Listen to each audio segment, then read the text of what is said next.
जबलपुर की एक घटना है।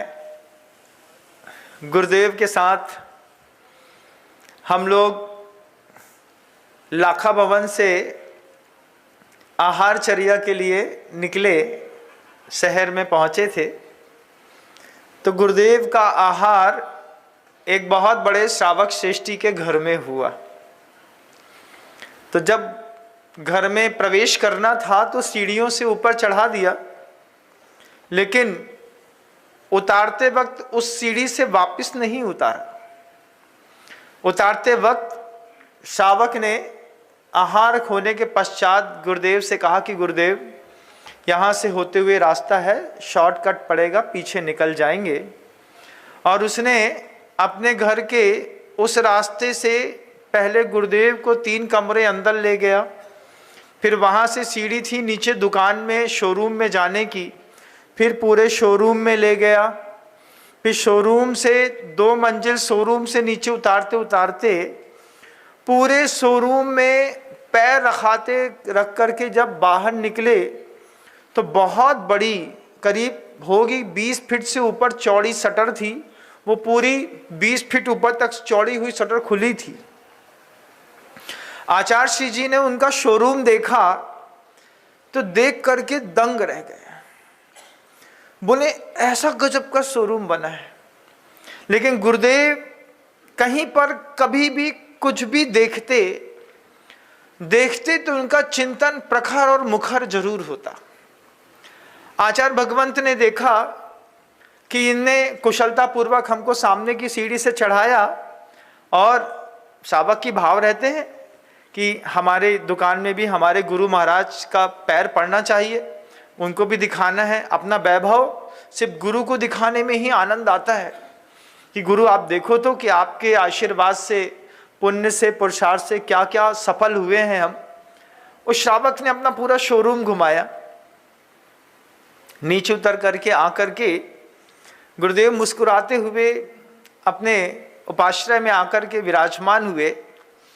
होने के बाद जब औपचारिकताएं हो गई तो फिर उसी श्रावक से पूछते हैं, उस श्रावक से पूछते हैं कि इतनी बड़ी दुकान बनाई है, इस दुकान से क्या क्या होता है। जैसे ही ये शब्द गुरुवर ने कहा कि इतनी बड़ी दुकान बनाई है, इस दुकान से क्या होता है, क्या क्या होता है, तो श्रावक बड़ा हाथ जोड़ करके विनय के साथ महाराज, ये दुकान ही से सब होता है। इस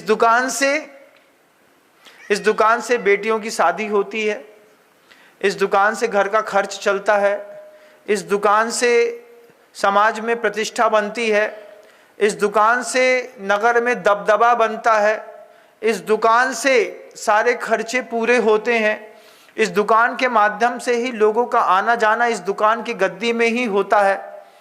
इस दुकान से जो हो सकता है भगवान वो सब होता है। ये हाथ में हीरा भी जो पहने हैं वो इसी दुकान से आया है महाराज। ये दुकान आपके आशीर्वाद से खूब चलती है। गुरुदेव ने देखा, पहने थे वो बहुत चमचमाता हुआ सा हीरा, और सोने की बड़ी बड़ी प्लेटिनियम की अंगूठियां उस वक्त नई नई चली थी। अभी तो फिर गोल्ड का जमाना आ गया, लेकिन बीच में एक समय आया था, उस समय अचानक लोगों का मन गोल्ड से हट करके प्लेटिनियम में चला गया था। तो लोग प्लेटिनियम की अंगूठी में हीरा पहनते थे, स्टील जैसी चमकती है, लेकिन जिसको समझ में आता है बस उसी को समझ में आता है कि सोने से 10 गुनी कीमत है प्लेटिनियम की। प्लेटिनियम की अंगूठी में सिर्फ वो अंगूठी में नहीं पहने थे, कान में बाले भी प्लेटिनियम के साथ हीरे के लगे थे। घर की माँ बहनें भी इसी तरीके के आभूषणों से सुसज्जित थीं। आचार्य भगवंत ने ऐसा हिला करके आँख हिलाते हुए बोलते हैं, अच्छा तो एक दुकान से सब आता है। बोले महाराज आपकी कृपा है, उस दुकान से सब होता है। बेटियों के ब्याह होते हैं, लड़कों की शादियां होती हैं, खर्चे पूरे होते हैं, शौक पूरे होते हैं, धर्म पूरा होता है, प्रभावना होती है, ताकत दिखाई देती है, सब कुछ उस दुकान से होता है। फिर गुरुजी बोलते हैं कि देखो, एक दुकान से सब होता है और उस दुकान में सुरक्षा के लिए कितना कुछ लगा के रखा है आपने। हाँ महाराज, सुरक्षा के लिए भी पूरी दुकान में 70 कैमरे लगे हैं। 70 कैमरे लगे हैं, उसके बाद एक सायरन लगा हुआ है, वार्निंग बेल लगी हुई है, वो पूरा हमारे मोबाइल से जुड़ा हुआ है। उसके बाद बड़ी शटर है जो ऐसे नहीं खुलती है, वो भी मशीन से खुलती है। उसके बाद ऐसा नहीं कि शटर को नीचे कर दिया तो ऐसे ही, उसके बाद भी शटर में रात को ताले लगते हैं। ताले लगने के बाद रात में 2 गार्ड्स खड़े करते हैं। बेचते क्या है? बेचते तो जो बेचते हैं वही बेचते हैं भगवान। जो शोरूम है तो है, मैं क्या बेचते हैं ये बताऊंगा नहीं, क्योंकि ये प्रवचन अभी जबलपुर वाले भी सुन रहे होंगे। फिर वो बोलेंगे महाराज जी ने हमारी तारीफ कर दी, और फिर किसी की तारीफ माइक से कर दो तो की छाती 56 इंच की हो जाती है, इसलिए बताऊंगा नहीं। बस इतना बताता हूं कि घटना गुरुदेव के साथ हुई। मैं गुरुदेव के साथ आहार के लिए कराने के लिए गुरुदेव के साथ सुरक्षा के निमित्त से गया था, तो मैंने ये सब संवाद सुना। अच्छी दान की घोषणा भी की उन्होंने बाद में। ईरापद भक्ति हो रही थी। ईरापद भक्ति में सारे करीब 50-52 साधु हम लोग बैठे थे, और वो शावक बगल में खड़े होकर के जब बात कर रहे थे कि शोरूम देख के तो आ गए, अब देखना तो सरल है, देखने के बाद चिंतन को मुखर करना जो गुरुदेव की एक अपनी कला थी, उस कला का एक अनुपम उदाहरण देखिए आप। संवाद ऐसे हैं कि न कभी पहले आपने सुने थे, अब जब कभी भी कोई कहेगा तो आप इस बात को कह पाएंगे कि हम महाराज के मुख से संवाद को सुन चुके हैं। ऐसा गजब का संवाद था गुरुजी के साथ का। ईरापद में हम 50-52 साधु बैठे थे। वो गुरुदेव उनसे चर्चा करते हुए बोलते हैं, उस शोरूम की सुरक्षा के लिए 70 कैमरे, फिर ताले, फिर बड़ी शटर, वो भी मोटर वाली। उसके बाद उन्होंने बताया कि सब मोबाइल से जुड़ा हुआ। उसके बाद रात में 2 गार्ड्स, बोले दिन में 4 गार्ड्स। और उसके बाद भी जब दुकान खचाखच भरी रहती है तो बीच बीच में हमारे लड़के देखते रहते हैं कि कोई सामान इधर से उधर ना हो जाए, इतनी सुरक्षा। फिर हम लोगों से बोलते हैं देख करके, देखो कितनी सुरक्षा करनी पड़ती है एक दुकान चलाने के लिए। जैसे ही गुरुदेव ने ये शब्द कहा, हम लोग जानते थे कि गुरु की चिंतन शैली कैसी होती है। हमने कहा ये श्रावक गए और आचार्य जी ने अपन को अच्छे से छापा, और बिल्कुल वही हुआ जैसे वो आशीर्वाद देकर के पहले तो गुरुदेव ने श्रावकों को बाहर कर दिया। फिर जब हम ही लोग बैठे थे साधु वर्ग, उस वक्त गुरुदेव कहते हैं, एक दुकान से क्या बोलता है गृहस्थ, देखो तो महाराज, एक दुकान से घर की बेटियों के विवाह हो जाते हैं, उसी दुकान से सारे के सारे लोगों के खर्चे चलते हैं, उसी से धन प्रभावना होती है, उसी से वैभव बढ़ता है, उसी से प्रतिष्ठा बढ़ती है। उसी दुकान को चलाते चलाते लोगों के बीच में सम्मान का पात्र बनते हैं। उसी दुकान से काम करने का हौसला बनता है, ताकत बढ़ती है। क्या क्या बोलता है गृहस्थ। और साथ ही साथ उस दुकान की सुरक्षा रखने के लिए 70 सीसीटीवी कैमरे, उसके बाद 4 आदमी, उसके बाद बीच में और फिर 4 बड़े ताले, उसके बाद बड़ी शटर, कितना कुछ। क्या सीखा आपने इससे? मुनि श्री संभव सागर जी महाराज जी थे, हम लोगों के गढ़धर वही थे। हम लोग ज्यादा पूछते नहीं थे गुरु जी से, एक ठेका दे दिया था संभव सागर जी महाराज जी को, जो भी पूछेंगे आप ही पूछेंगे। लेकिन उनके प्रश्न हम सबके रहते थे, पूछते वो थे और उसका आनंद हम सबको मिलता था। तो संभव सागर जी महाराज जी बोलते हैं बड़े अच्छे, सूत्र आपका है तो महाराज टीका भी आप ही को लिखनी होगी। तो आचार्य जी हंस के बोलते हैं, हाँ संभव, टीका तो मैं ही लिखूंगा, मुझे ही टीका लिखनी है। फिर जब पुत्र और पिता के बीच में प्रेम ज्यादा हो तो फिर सागर और जी नहीं लगाते, सिर्फ नाम लेते हैं। नाम लेने का अलग सुख होता है। आप कहने पर दूरियां और तुम और तू कहने पर अपनापन अपने आप दिखाई देता है। आचार्य श्री जी ने कहा संभव साकर जी से, संभव टीका तो मैं ही लिखूंगा क्योंकि सूत्र मेरा है।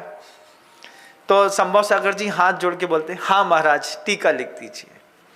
फिर गुरुदेव उस उदाहरण को देख करके आए और हम लोगों को समझाते हैं कि देखो महाराज, इतनी बड़ी दुकान, जितनी बड़ी दुकान होती है उतना बड़ा खर्चा होता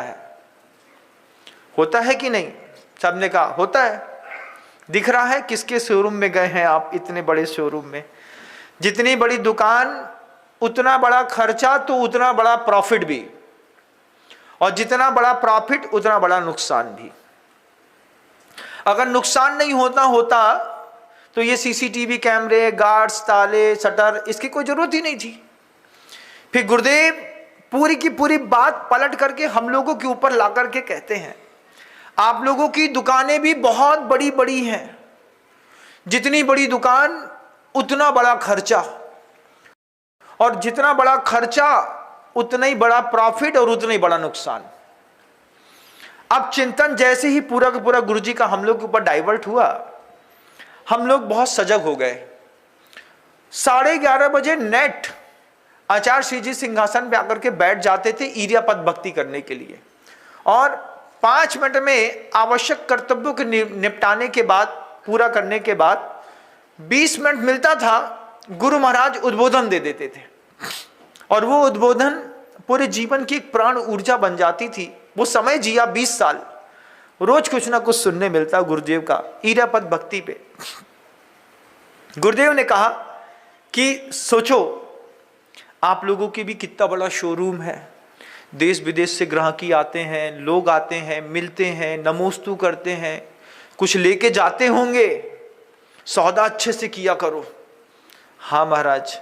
फिर जितना ही बड़ा शोरूम उतना ही बड़ा खर्चा। सामान्य से व्यक्ति को यहाँ से दिल्ली जाना हो तो 500 रुपये, आपको जाना हो तो गृहस्थों का 5 लाख खर्चा हो जाएगा। जितना बड़ा शोरूम उतना बड़ा खर्चा। बिल्कुल दिखता है आज मुझे, गुरुदेव के एक एक शब्द स्पष्ट समझ में आते हैं। गुरुदेव कहते थे ये महाव्रत ले लिए, मुनि बन गए, कितना बड़ा शोरूम उतना ही बड़ा खर्चा और उतना ही बड़ा प्रॉफिट। मिलेगा तो कमाई भी बहुत अच्छी होगी, खूब मिलेगा। अब ये देखिए कि कमाना कैसे है। फिर आचार्य महाराज जी, चूंकि हम लोग नव दीक्षित थे, 2.5 साल हुआ था हम लोगों को, गुरुदेव सब ऑब्जर्वेशन करते रहते थे। ऑब्जर्वेशन करते करते गुरुदेव ने कहा कि एक ऐसा खेल है जो आप लोगों ने बचपन में जरूर खेला होगा। हम लोग बिल्कुल चुप, एक शब्द नहीं बोल रहे थे, हम लोग सब देख रहे थे।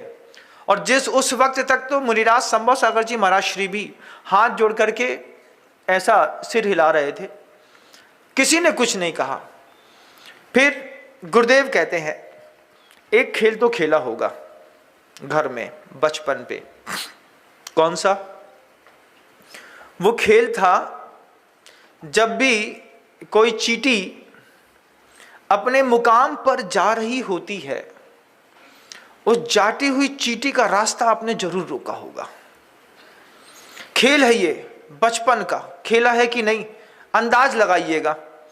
चींटियों की लाइन चलती रहती थी, चींटी के बारे में मम्मी बताती थी, एक चींटी के पीछे दूसरी चींटी, दूसरी चींटी के पीछे तीसरी चींटी, बिल्कुल लाइन लगा के चलती हैं, एक दूसरे को सूंघते हुए चलती हैं।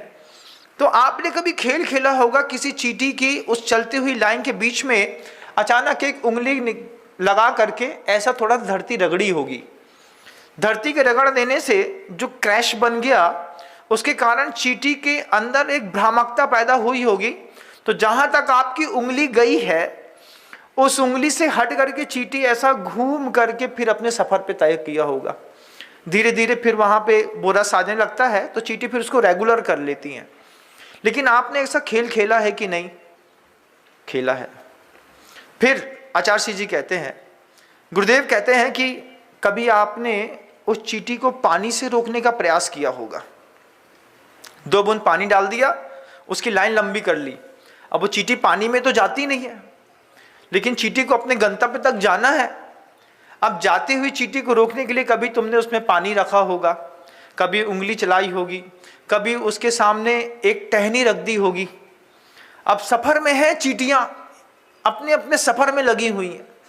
लेकिन बचपन में इस तरीके का अगर कोई खेल खेला हो तो समझ में आएगा कि एक सफल व्यक्ति जब सफल हो रहा होता है तो उसको रोकने का प्रयास तुमने बचपन से सीख लिया।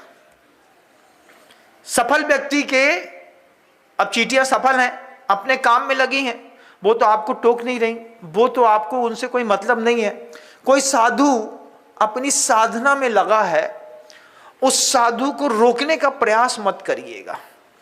उदाहरण देते हैं, गुरुदेव समझाते हैं, गुरुदेव कि जितनी बड़ी दुकान उतना बड़ा खर्चा, उतना बड़ा नुकसान, उतनी बड़ी प्रॉफिट। जिस मुनि धर्म में आप आकर के स्थापित हुए हैं, जिस श्रावक धर्म में आकर के आप स्थापित हुए हैं, उसमें आप अपने अंतर्मन से पूछिए ना कि जब कोई सफल हो रहा होता है तो उसको रोकने में हमको क्या मजा आता है? कोई आता है क्या? कोई व्यक्ति तेला करके, कोई साधु बैठे तो हम लोग चले जाते हैं, हाँ तेला कर रहे हैं, जो तपस्वी हैं, बाहुबली की जैसे पूरे साल भर को बास कर हैं, ऐसा बोल करके चले आते। सामने वाला सुनता, लेकिन कई बार ऐसा लगता था कि जैसे गुरुदेव ने भी ये संवाद कहीं हम लोगों का सुन लिया हो। तो गुरुदेव बोलते थे हम लोगों से कि कोई भी व्यक्ति सफलता के चरम पर चढ़ रहा है, वो अपना काम कर रहा है, उसको कई बार आप अकेले रोकते हैं और कई बार संगठन बना के रोकते हैं। तो सफलता को प्राप्त होते हुए व्यक्ति को रोकने में आपको क्या आनंद आता है? गुरुदेव ने ऐसा बोला, सब चुप बैठे थे, जवाब था ही नहीं, कहां से देते? क्योंकि नए नए थे, संस्कार था बचपन का। बचपन में चींटी का रास्ता आप में से कितने लोगों ने रोका है? बताओ मुझे, कितने लोगों ने प्रयास किया है ना? देखो बहुत अच्छी बात है, हम जब नेचुरल होकर के लाइफ जीते हैं तो हम बहुत कंफर्टेबल हो जाते हैं। हमको हर चीज समझने समझाने में बहुत अच्छा रहता है कि हमने ये खेल खेला है। मतलब बचपन से किसी सफल व्यक्ति को रोकने की आदत हमारे मन के अंदर बैठी हुई है। माता पिता मना करते थे, बेटा मत करा करो, हिंसा होती है, पाप होता है। उसके बाद भी चींटी को चिंगाने में आनंद आता था क्या? आता था। देखा होगा आपने, एक डंडी ले लेते होंगे और उसमें एक चींटा चढ़ गया, अब वो चींटा को धरती से उठा करके ऊपर ले आए। अब डंडी से वो यहां से यहां तक बढ़ा, फिर हमने डंडी उल्टी कर दी, फिर डंडी से वो चींटा फिर ऊपर चढ़ा, फिर वहां से वो बेचारा टॉप तक पहुंच रहा है, छोटे छोटे पैर से पुरुषार्थ कर रहा है, फिर पलट रहा है, फिर वो नीचे उतर रहा है। फिर आपने क्या किया? कितनी देर खेला बताओ एक चींटे के साथ ऐसा खेल? कितनी देर? बोले घंटों। उसके बाद धीरे से उस चींटे को ऐसा फूंक दिया, वो चींटा नीचे उतरा, मम्मी ने चिल्लाया, वो चींटा अपने रास्ते चला गया, आप अपने रास्ते चले गए। लेकिन आत्मा में एक संस्कार पड़ा है किसी को परेशान करने का।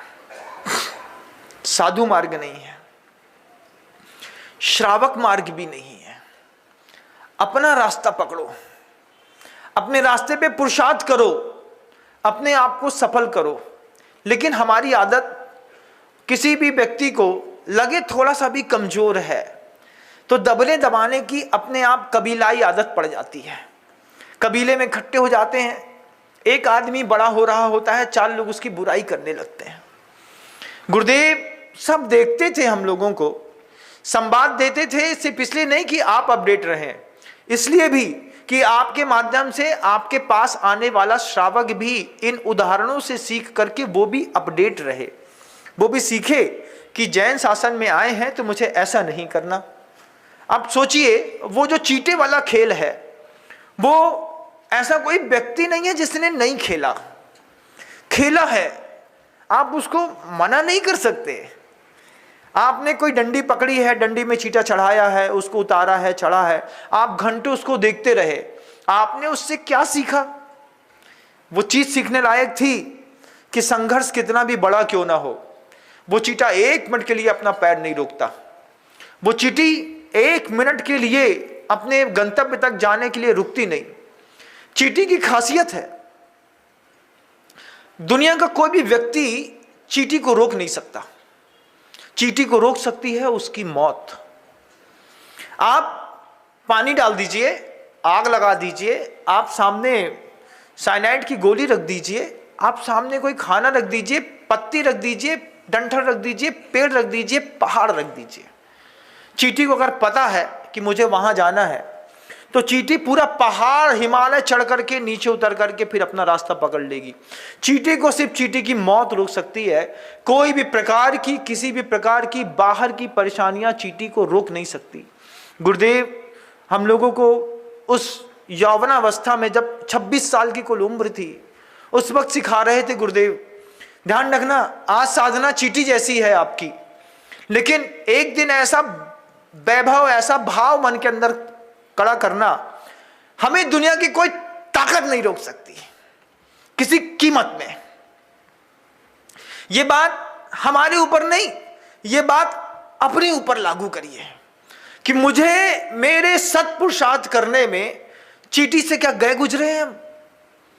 चींटी अपना गंतव्य नहीं छोड़ रही, हम जरा जरा सी बात में डिमोटिवेट होते हैं और अपना गंतव्य छोड़ देते हैं। तुम ही कर लो, हमको नहीं करना। हमने हाथ झाड़े, हमने पैर पकड़े तुम्हारे, आज के बाद हम एक गली में नहीं आएंगे, ढुकेंगे नहीं। आचार्य सिंह जी बोलते थे हमेशा कि अवसाद के ऐसे कई क्षण जीवन में आएंगे जब लोग अकेले या कबीले बना करके आपको परेशान करेंगे, लेकिन आप परेशान होकर के अपने ध्येय से च्युत मत होना, लगे रहना। फिर गुरुदेव कहते हैं, कभी डांटते हैं कभी समझाते हैं, गुरु है उनको हक है हर तरीके से, हमने गलती की हो या ना की हो, लेकिन गलतियों के बारे में जताना गुरु का काम है और समझाना भी गुरु का काम है। वो एक जगह डांट रहे हैं कि आप लोग ऐसा करते हैं तो सावधान, और दूसरी जगह प्रेरणा दे रहे हैं। जब चींटी अपना ध्येय नहीं छोड़ सकती तो हम साधु होकर के अपना ध्येय कैसे छोड़ सकते हैं। अपने ध्येय पे लगे रहिए। आज वही बात मैं आप सबसे कहता हूं कि जब आपने निश्चित कर लिया कि हमारे जीवन का ध्येय है तो फिर संकल्प करिए इस बात का कि किसी भी कीमत में हम अपने ध्येय को नहीं छोड़ेंगे। जैसे मैं कहता हूं मैं अपने ध्येय को नहीं छोड़ूंगा, ऐसे आप भी एक बार अपने आप से बोलिए कि हम अपने ध्येय को नहीं छोड़ेंगे। फिर गुरुवर कहते हैं, गुरुदेव के पास इतने उदाहरण हैं दुनिया भर के, इतने उदाहरण। वे शोरूम के मालिक, बहुत मोटा शरीर था, बड़ा टम्मक टू होकर के चलते थे, नाचते भी बहुत सुंदर तरीके से थे। आज शायद वो धरती पे नहीं है। उन्होंने कहा महाराज सब अच्छो है लेकिन शुगर से बड़े परेशान हैं। क्या है? हाँ शब्द है, देखो हाथ जोड़ करके बोलते हैं वो, महाराज जी सब अच्छो है हमारे घर में, हमारे नतरा पोते बहुएं लड़का बिटिया संवाद दान पुण्य आवक जावक सब अच्छी है, लेकिन हम अपनी जे डायबिटीज से परेशान हैं, आशीर्वाद दो जो डायबिटीज ठीक हो जाए। ये शब्द उन्होंने कहा और गुरुदेव ने उस डायबिटीज को हम लोगों के ऊपर उतार दिया। सोचिए ऐसा कौन सा दुनिया का संत होगा जो डायबिटीज की बीमारी का सहारा लेकर के साधुओं को समझाता है। आचार्य सिंह जी ने हम लोगों को समझाया कि जैसे डायबिटीज की बीमारी उनकी है ऐसे ही आप लोगों को भी एक बीमारी है। किस चीज की? कसाय। कसाय और डायबिटीज को गुरुदेव ने को रिलेट करके दिखाया हम लोगों को। आचार्य सिंह जी क्या गजब के उदाहरण है गुरु का, कितने लोगों के बीच में दिया, किसको याद रहा कौन भूल गया मुझे पता नहीं, लेकिन आप देखिए कितनी समानता है कसाय में और डायबिटीज में।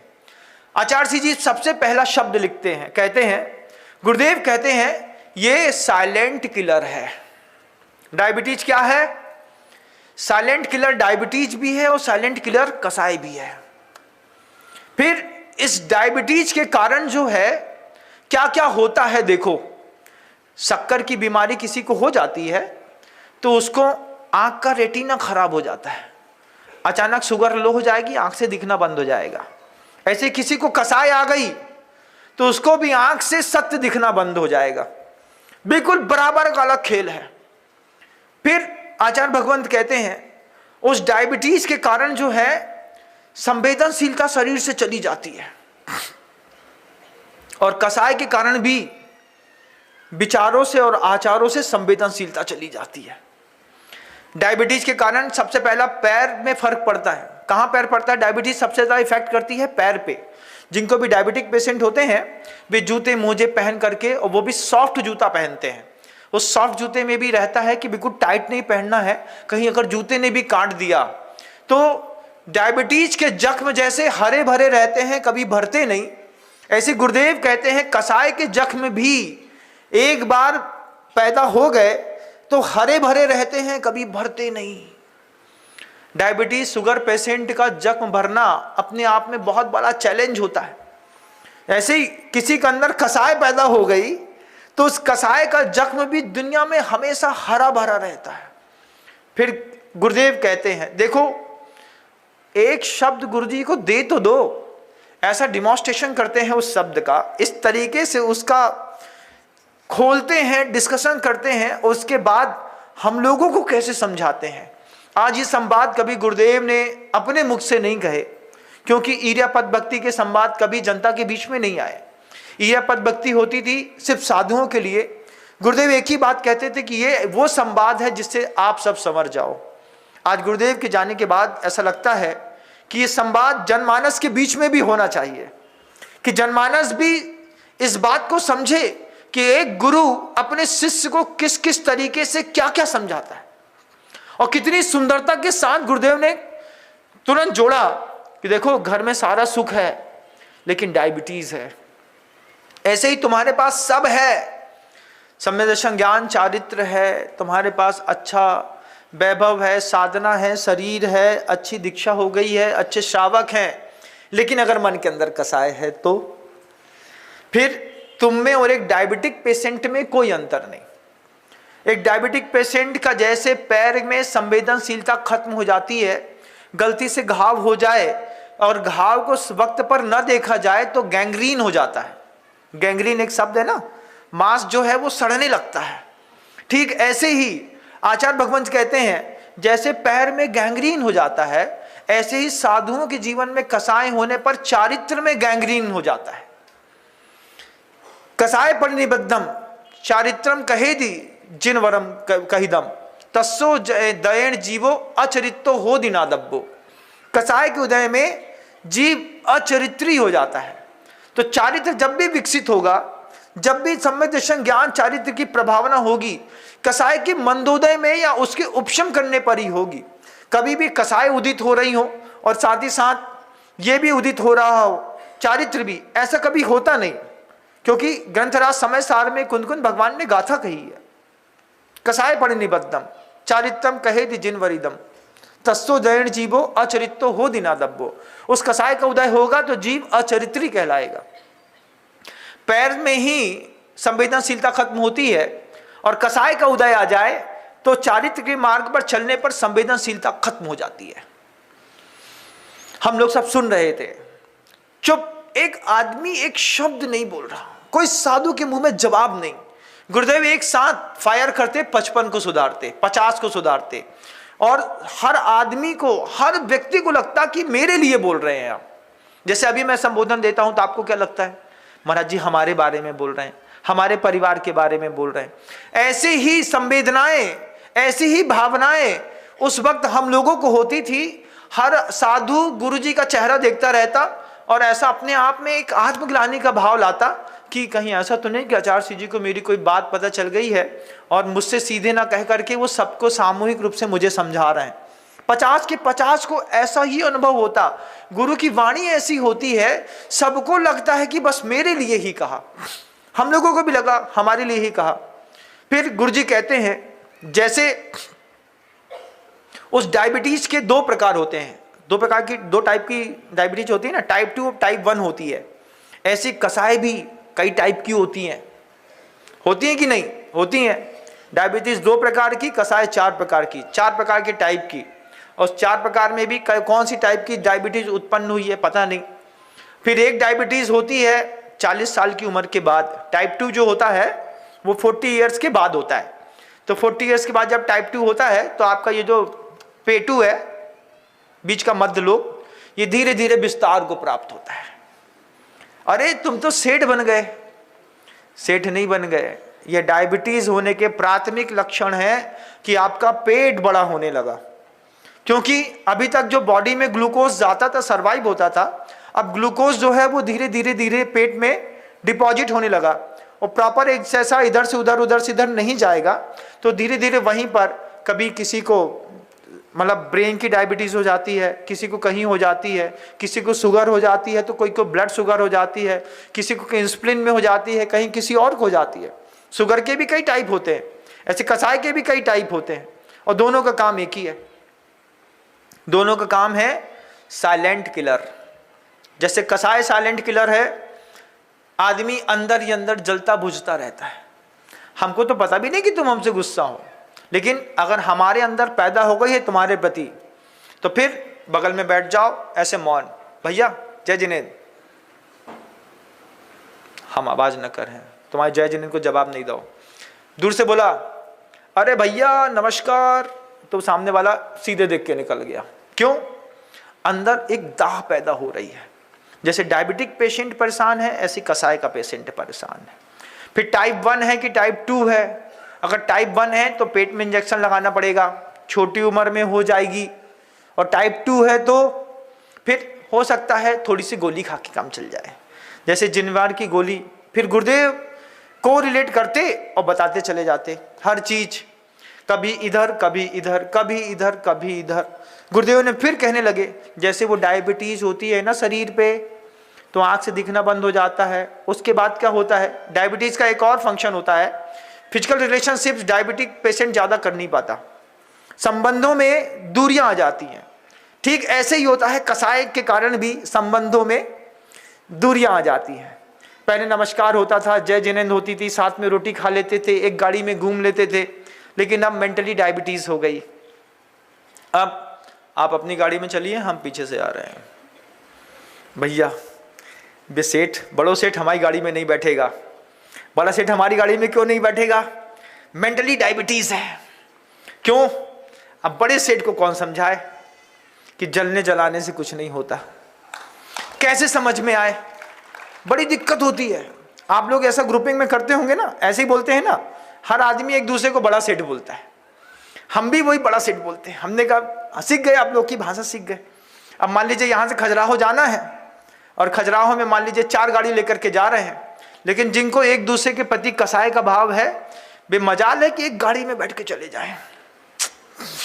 तुम अपनी दबाओ, हम आधे घंटे बाद आ रहे हैं, हमको थोड़ा सा काम है।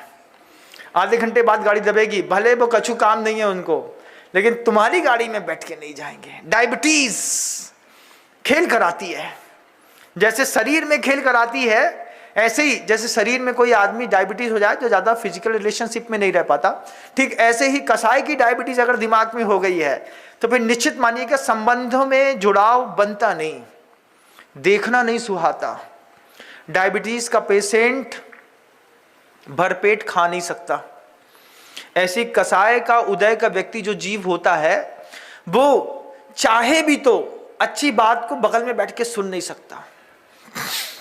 हमें समझ में नहीं आ रही, क्या करें? आंख से दिखाई नहीं दे, सुनाई नहीं दे, अंदर जलन होते है, ब्लड प्रेशर बढ़त है, चक्कर आते हैं। जितो काम डायबिटीज में होते इतने से सब कसाय में भी होते हैं। पड़ोसी दुकान भर गई, घर में भी बढ़ती है ऐसी डायबिटीज। ऐसा नहीं कि इधर बढ़ती है, घर में भी बढ़ती है। घर में कैसे बढ़ती है महाराज श्री, बताओ बताओ, क्या अच्छा लगेगा आपको? बताता हूँ। देखो घर की डायबिटीज देखो आपस में कैसे बढ़ती है। घर में सब अच्छा चल रहा था, बड़ी भाभी बहुत अच्छी थी, भैया बहुत अच्छे थे, छोटा देवर बहुत अच्छा था, माता पिता बहुत अच्छे थे, लेकिन जैसे ही देवरानी बहुत सुंदर आ गई, अब लफड़ा मच गया पूरे घर के अंदर। अब बड़ी भाभी सूरत नहीं देख रही, का है अभी तक घर में हमाओ रास्तो, अब जे महारानी आ गई। अब जब महारानी आ गई, अब भैया किसी ने मान लो नाम कर्म का ऐसा उदय है, चेहरा चमचमाता है, तो आपत्ति क्या है? आपत्ति तो है, अब जो भी व्यक्ति आए तो वो नई बहू को देखता है, नई बहू के पैर देखता है, हाथ देखता है, माथा देखता है, फिर 100 रुपया ऐसो घुमाते धर दे, बिटिया भगवान तुम्हें नजर न लगाए। हर आदमी ऐसो कह जाते, नजर लगा जाते, हर आदमी। अब बहू भी शाम को फिर उसकी माँ, उसकी सास एक नजर उतारे, फिर जाके उसका काम हो। तो ये बुरा लगता है कि नहीं लगता, बताओ, बोलो बोलो, लगता है? कैसा नहीं, हमारे श्रावक बहुत अच्छे हो गए हैं, जो सामने हमको बैठ के सुनते हैं वो सीख गए हैं कि हाँ की हाँ में हाँ और ना में ना नहीं करनी है। जिसमें हाँ करनी है उसमें हाँ करनी है, जिसमें ना करनी है उसमें ना करनी है। अच्छी बात है, बुरा लगता है। कल तक सब अच्छा था, लेकिन जैसी देवरानी अच्छी आ गई, साफ सुथरी आ गई, उतने ही में अब जो भी है तो सब देवरानी है। अब जेठानी को कोई नहीं देख रहा हो तो फिर धीरे से काना फूसी, सुनो हमें नहीं रहने जे घर में। क्यों? डायबिटीज हो गई है मेंटल वाली। अब मेंटल वाली डायबिटीज है तो भी बोला थे हम ऊपर खाना बनाए, तुम ही बना लो। अब कोई भी नया नवेला आया है 2-5 साल तो शासन करेगा ना भाई। एक बार सरकार बनाई है, 2-5 साल तो जिएंगे। अब 5 साल तक तो हम नहीं रह सके तुम्हारे चक्कर में। हम रोज रोज जो सुने कि हमारे मुंह में करिया दाग है, बगोरी दिखाते, हमसे बिल्कुल सहन ना हुई है। हमारी रोटी अलग बनाओ। मेंटली डायबिटीज है, प्रॉब्लम कुछ नहीं है। वो अच्छी देवरानी रोज बड़ी दीदी के पैर पड़ती है, कमरे में पति भी समझाता है, बड़ी भाभी माँ के जैसी है, उसको बहुत अच्छे से ध्यान रखना उसे। हाँ भैया आप जैसा बोलते हो बिल्कुल वैसे ही, लेकिन उसके बाद भी नहीं पड़ती। मेंटली डायबिटीज प्रॉब्लम्स है लाइफ की। आचार्य जी हम लोगों को समझाते थे कि डायबिटीज और कसाय बिल्कुल एक जैसी है। उपाय क्या है? प्राथमिक अवस्था में पता चले कि डायबिटीज हो गई है, उसी वक्त से लाइफ को कंट्रोल करो। आज पता चला भैया शुगर हो गई है, कंट्रोल।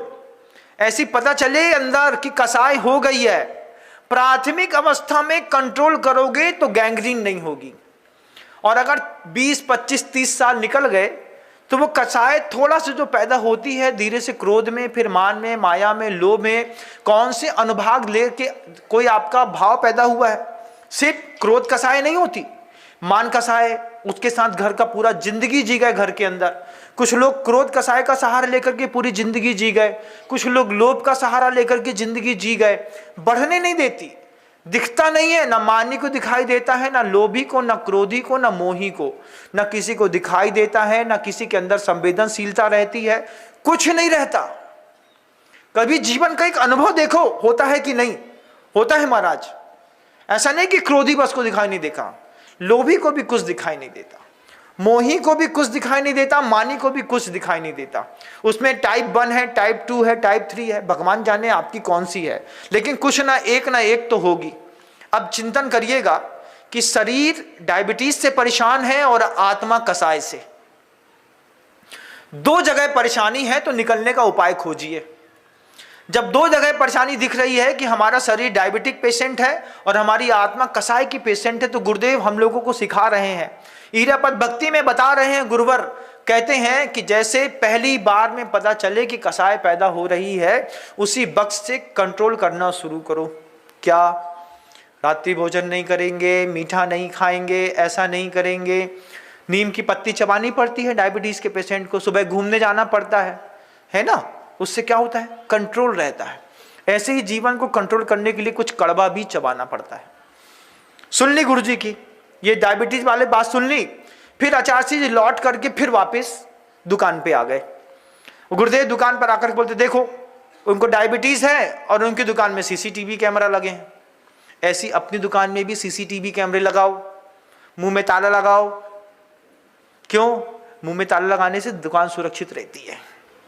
तो फिर ऐसा समझाया और विश्वास मानिए 15 दिन बाद 6 महीने का मौन दे दिया।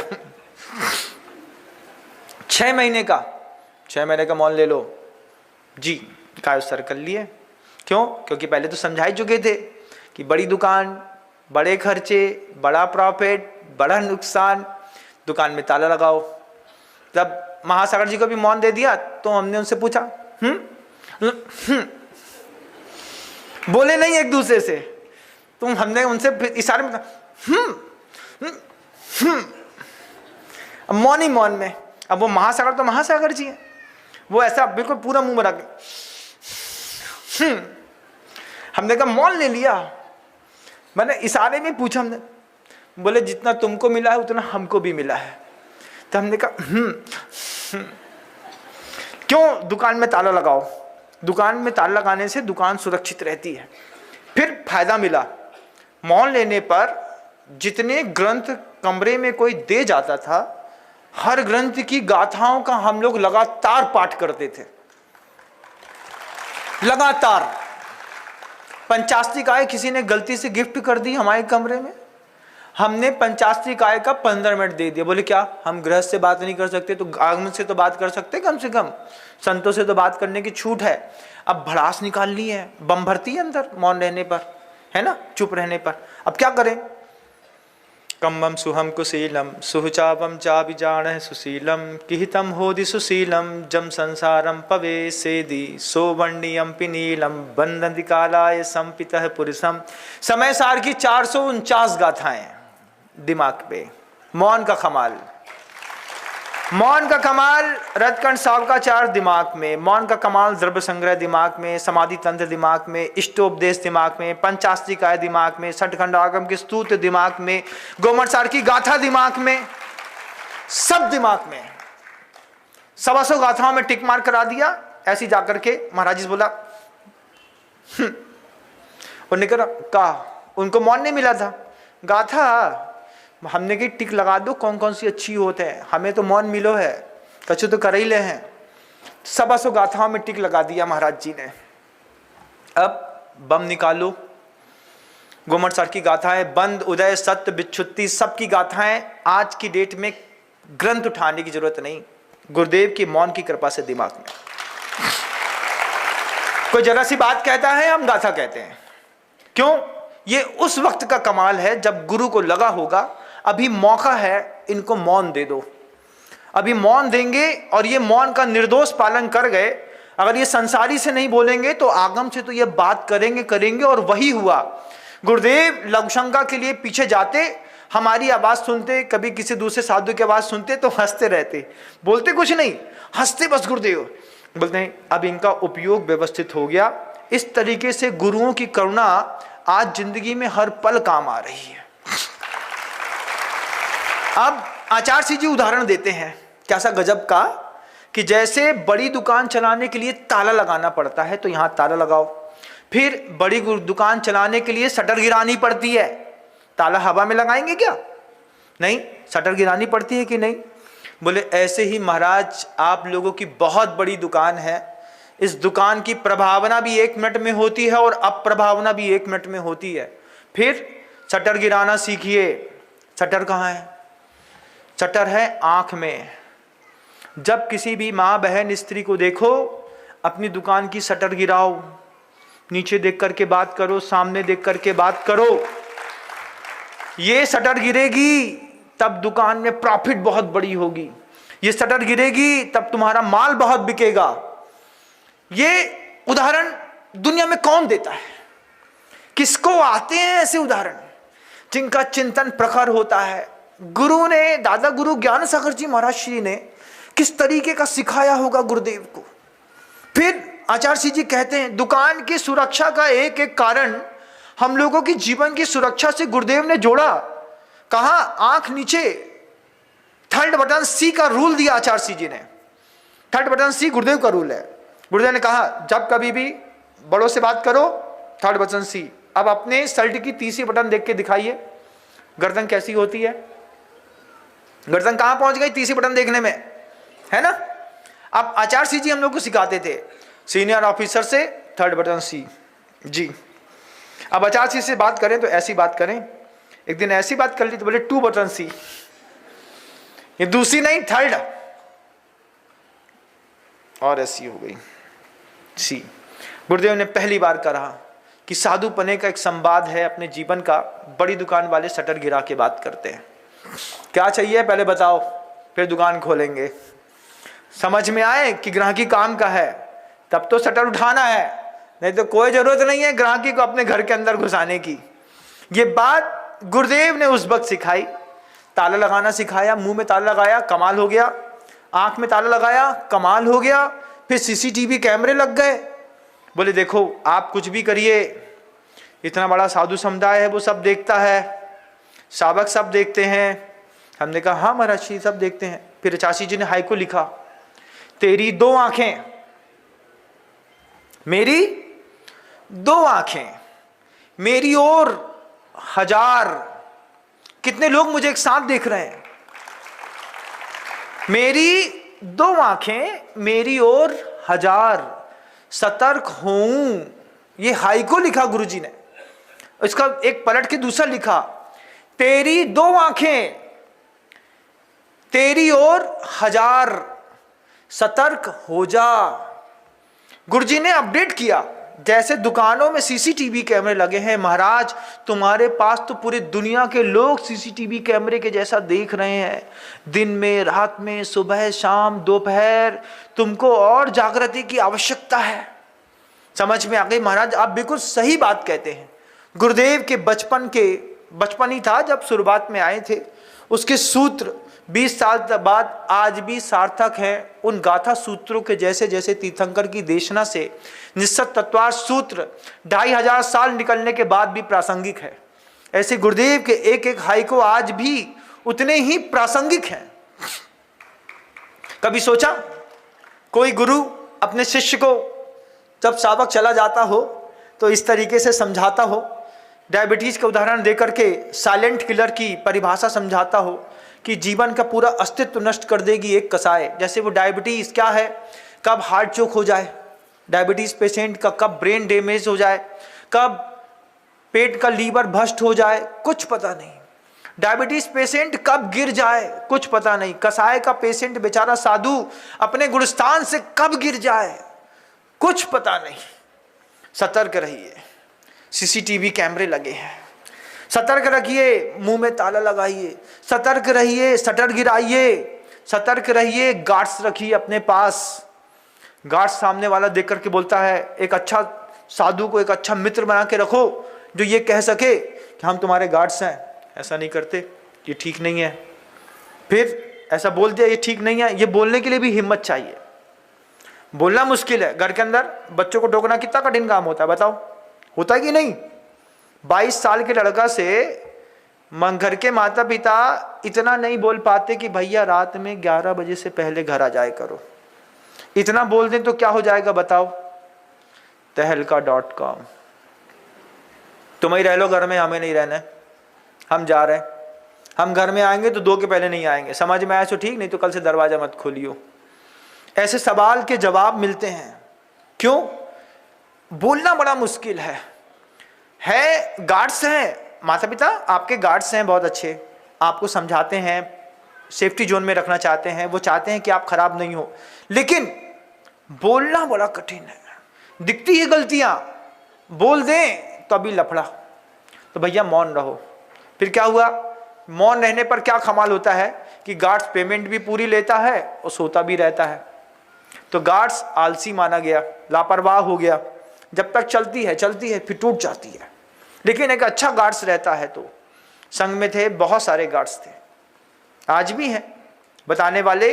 हाई कमान ऊपर से ऑर्डर भेज देता है, कंट्रोल योर सेल्फ। हमने कहा यस बॉस, कंट्रोल मी सेल्फ।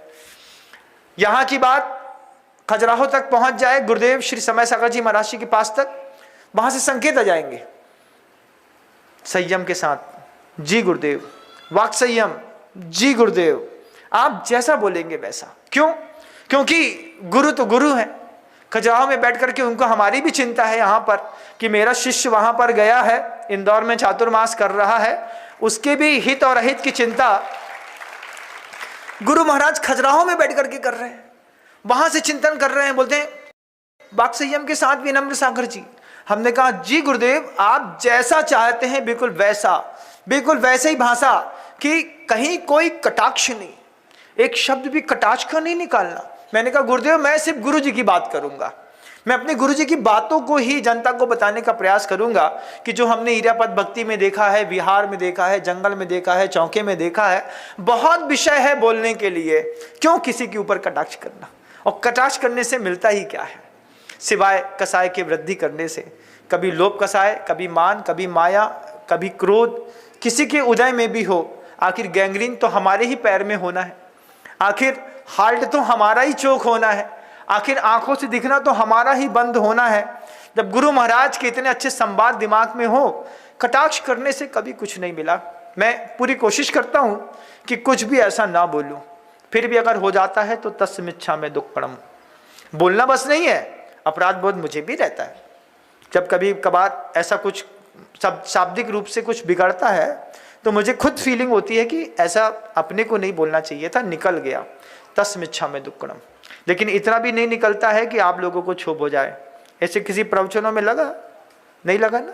बहुत अच्छे, ये धन्य भाग्य है, लेकिन सीखना है। लास्ट कंक्लूजन ये चीज कहती है कि हमको डायबिटीज और कसाय में कोई अंतर नहीं समझना। अब कभी भी गूगल सर्च करके देखिएगा डायबिटीज से होने वाली घातक बीमारी और सावधानी और प्रिकॉशन। कहे कि महाराज कसाय कैसे कंट्रोल करी जाती है, तो पूरी दुनिया के लोगों से कहूंगा कि शुगर कंट्रोल के रूल्स देख लीजिए और कसाय के ऊपर लगा दीजिए, आपकी कसाय कंट्रोल में हो जाएगी। दूसरी बात, सीखिए इस बात को कि एक बड़ी दुकान अगर आपने गृहस्थी की खोली है, जिसमें माता पिता, भाई बहन, पुत्र पौत्र, बधुएं, देवरानी जेठानी एक साथ रहते हैं, तो उस घर की ये संपत्ति होनी चाहिए। समय समय पर शट डाउन करना सीखिए, समय समय पर मुंह में ताला लगाना सीखिए, समय समय पर अपने घर के सीसीटीवी कैमरे से अपने आप को मेकअप करिए, समय समय पर एक दूसरे के गार्ड्स बनिए। और जिस तरीके से, क्योंकि एक बहुत बड़ा खानदान है ना आपका, आप कहते हैं ना हमारे खानदान का बहुत बड़ा नाम है, खानदान में आप अकेले तो होंगे नहीं, खानदान में परिवार के सदस्य होंगे, 2, 5, 10, 12, 15, 17, फिर बल्दियत विरासत आगे पीछे की भी होगी। पिछले जमाने के बब्बा की कीमत भी, इज्जत भी तुम्हारे साथ लगी होगी, और आगे आने वाले समय में छोटे बच्चों को भी सिखाना होगा।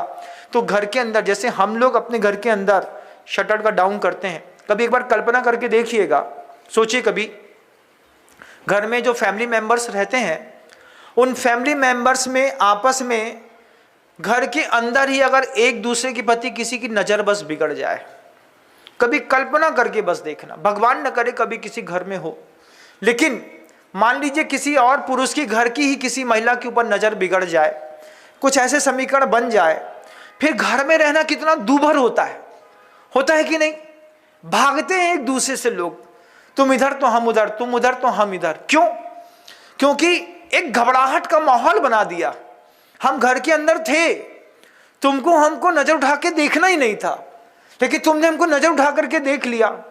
अब मन के अंदर घबराहट का माहौल, कभी ससुर का बहू के ऊपर नजर ऐसा मान लो कभी पड़ जाए, देवरानी जेठानी के बीच में कभी हो जाए, कभी देवर या भाभी के बीच में हो जाए, कभी ऐसा कुछ अपराध तीव्र कर्मोदय में कभी ऐसा होता होगा, तो सोचो घर में कैसा वातावरण कलुषित होता होगा।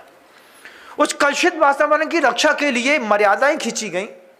उस कलुषित वातावरण पैदा न हो इसलिए सगे भाई बहन भी घर में अकेले नहीं रहे, माँ या पिता में से कोई एक रुका हमेशा, भैया लड़का बिटिया जवान है, घर अकेले नहीं छोड़ सकते।